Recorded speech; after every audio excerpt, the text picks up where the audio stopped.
이런 MBTI가 더욱 유용하게 쓰이는 곳이 있습니다. 평소 MBTI에 관심이 많다는 성기원 회장. 그는 MBTI 전문협회의 회장이자 강사입니다. 취업을 앞둔 학생들을 대상으로 대인관계 능력을 키우고 진로, 취업의 설계를 돕기 위한 강의를 진행하고 있는데요.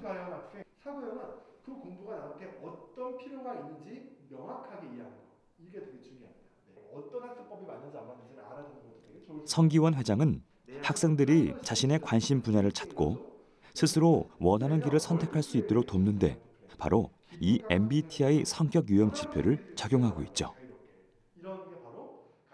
이 학생들이 MBTI를 통해서 좀 나를 알고 나의 성격을 알고 그것을 응용해서 내가 어떻게 공부하면 될까? 나한테 가장 잘 맞는 학습법은 무엇일까?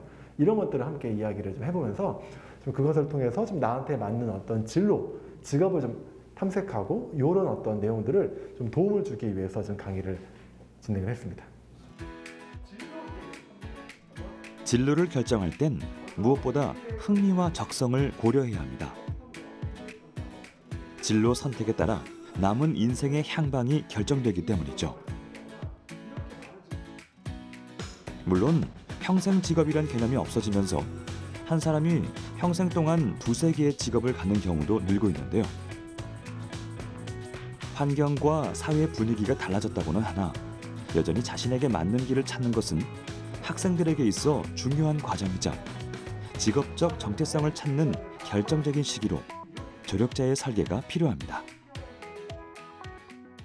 MBTI에 대한 관심은 되게 많은데 자기가 알고 있는 MBTI를 직업이나 진로로 연결시키는 부분에 대해서는 미흡한 부분이 좀 있어요.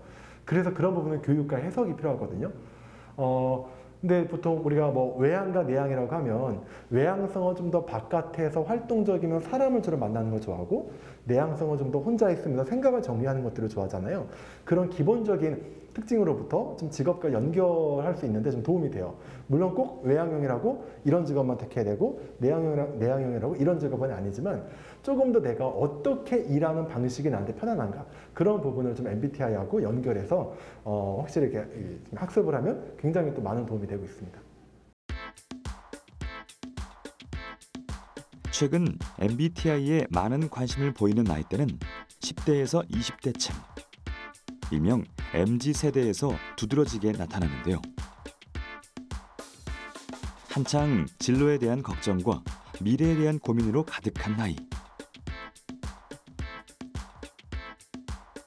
내가 누구인가라는 질문에 대한 답을 찾고자 하는 이들의 열망이 MBTI 열풍을 불러일으키기도 했습니다.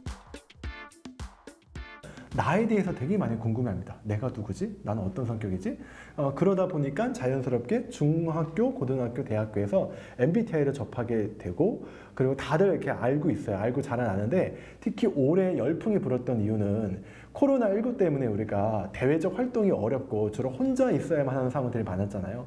그러다 보니까 전에 알고 있던 MBTI에 더 나 자신에 대해서 관심을 갖다 보니까 또 나의 성격에 대해서 또 여러 가지 검사도 해보고 또 정보도 알아보기도 하고 이런 과정에서 사람들이 청년들이 더 많이 이런 MBTI를 찾게 되는 어떤 현상들이 일어나지 않았을까라고 생각을 해봤습니다.